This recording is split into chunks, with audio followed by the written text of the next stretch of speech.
Money FM 89.3. Best of breakfast. Morning Shot. Welcome to Morning Shot. Today, we're turning our attention to US-Taiwan ties. Now, just last week, 2 U.S. Navy ships sailed through the sensitive Taiwan Strait in the first such mission since President Donald Trump took office in January, drawing an angry reaction from China, which said the mission increased security risks.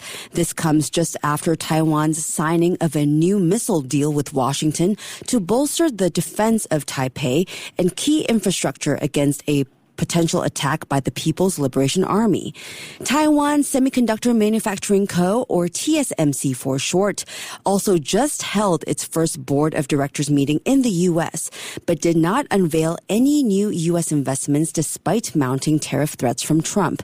Plus, just hot off the press, the U.S. State Department has reportedly removed a line indicating that it does not support Taiwan's independence from a fact sheet on Taiwan, which retains Washington's opposition to unilateral change from either Taiwan or from China, which claims the democratically governed island as its own. For more insights on all of this, we're joined by Ross Feingold, Research Director at Caerus Consulting. Ross, welcome to Breakfast. Good morning. Good morning. Thanks so much for coming on. Always great to chat with you, Ross. So let's start with the U.S. Navy ships and the recent passage through the Taiwan Strait. What message do you think that sends, especially in the context of escalating tensions between the U.S. and China and Taiwan as well? It shows that the Trump administration is closely observing the situation between China and Taiwan. It has a willingness to be involved by showing this kind of Navy presence. And it's not going to be scared away by China saying it's not good, we don't like it when you do sail through the Taiwan Strait. So the thing to watch here is going forward is how often will the U.S. Navy do this under the Trump administration, and what kind of ships will they use? Are it going to be the small ones or the big ones, to put it simply, is also something to watch. Under the Biden administration, this typically happened once every couple of months. We'll see if the Trump administration does it more often, but at least in the very early days of the Trump administration, within the first month, they're putting down a marker that the United States Navy will continue to sail through the Taiwan Strait. All right. Well, Taiwan's recent missile deal with the U.S. is another significant move that we're tracking. A $760 million US deal for 3 national advanced surface-to-air missile systems from the United States. So what are the implications of this, especially when it comes to Taiwan's relationship with the U.S.? This is similar to the U.S. Navy ship sailing through the Taiwan Strait. It signals that the U.S., under the Trump administration, is going to be willing to sell weapon systems to Taiwan so that Taiwan can bolster its own defense. So I like to say that under the Trump administration, as long as Taiwan is a willing buyer, as long as Taiwan says we need something and we're going to make the budget available, I think generally speaking, when it comes to weapons, if Taiwan's a willing buyer, the U.S. is going to be a willing seller. So I think in the over the next 4 years during the Trump administration, we're probably going to see a lot of weapons sales from the United States to Taiwan.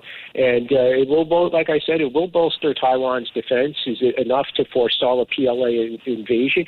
Probably not, but Taiwan needs to do what's necessary to defend itself.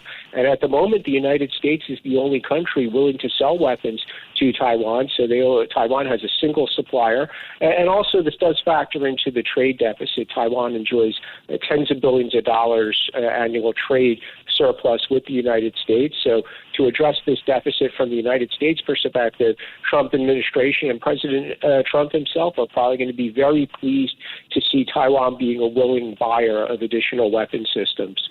All right, Ross, we have to bring up another point of contention. The U.S. State Department recently updated its Taiwan-U.S. relations fact sheet, and notably, it removed the line stating that Washington does not support Taiwanese independence, which is a long-standing position. Given how sensitive things already are right now, what does this change mean for Taiwan's already complex relationship with China? We're going to have to see on that one. You know, anytime a stakeholder like the Taiwan government or the China government or the U.S. government slightly or significantly changes how they describe the situation, how they describe the relationship between China and Taiwan, for example. Anytime there's a change, some people get really, really excited. Media here in Taiwan, for example, are very excited by this move and what it might mean for US-Taiwan relations. And, of course, the scholarly community who watch these things very closely, people at think tanks, for example, they also get really excited when one side or the other changes how it describes one of the other players in this drama. So removing the sentence that the United States doesn't support Taiwan independence, it is quite significant because whenever going back over the past few decades, whenever the United States describes the relationship between the U.S. and Taiwan, they'll mention the Taiwan Relations Act. They'll mention something called the Six Assurances, which was a U.S. guarantee to continue to sell weapons to Taiwan. But they'll also mention we oppose any unilateral changes to the status quo, and we also oppose Taiwan independence. So that's or don't support it, I should say. Don't support Taiwan independence has been part of the lingo that the United States has used, and that helped lower tensions with China when China would hear the United States say we don't support Taiwan independence. So now it's more like we don't support it, but we don't oppose it either, with that language missing. And let's see in the coming days what kind of reaction comes from China. Yeah, we will definitely be tracking that pretty closely. Now, moving to the economic front, Ross, Trump has threatened to impose 100% tariffs on Taiwan-made chips, but TSMC's board meeting in the U.S. hasn't seemed to reveal anything significant, no new investments. What does this suggest about TSMC's approach in the face of these potential tariffs? Well, you got to feel a little bit bad for TSMC. They first of all, they want to stay far away from geopolitics. They just want to make semiconductor chips. And they've already committed to invest $65 billion with a B, U.S. dollars in building fabs in Arizona. So the people over there at TSMC are probably thinking, what more do you want us to do? We've already said we're investing $65 billion, which is just a massive amount, by far the largest single foreign investment by a foreign company in the United States. So they held this board meeting in the United States, which got a lot of media attention because it was the first time they had held a board meeting outside of Taiwan. There was some speculation that they would announce even a bit more additional investment in the United States. As it turns out, they did not. But I do kind of feel bad for the company because they're really a target. People say invest more in the United States to address U.S. concerns about putting all the eggs in one basket with manufacturing advanced chips only in Taiwan. Or other people say TSMC needs to invest more to address the U.S.-Taiwan trade imbalance. But again, they've already invested $65 billion. I think it's a bit much to ask them to invest any more. Yeah, so you talked about that $65 billion investment in Arizona. Speculation about TSMC considering expanding its advanced chip capacity and maybe its production in the U.S. How crucial is this for U.S. tech ambitions to have this level of high-tech production on its soil? And what impact could it have on U.S.-Taiwan relations, you think? Well, with tensions between the United States and China growing so much and the threat to Taiwan of a possible invasion, it's understandable that the United States government, originally under Biden and now under Trump, wants to see advanced semiconductor manufacturing not done 90% in Taiwan. The estimates at the moment are for the most advanced chips, something like 90% are made here in Taiwan.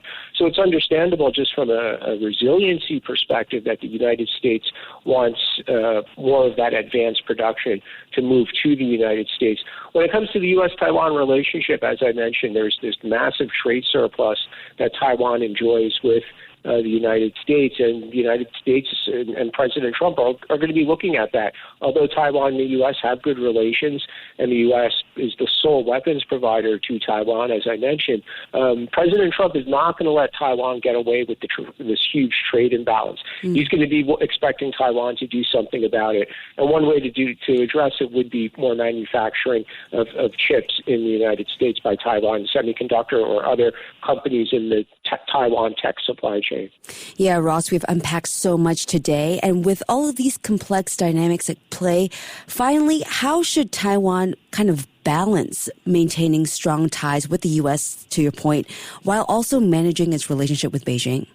There's something very interesting there. There was a poll released very recently here in Taiwan that said 64% of the people in Taiwan, they still want to maintain good communication with China.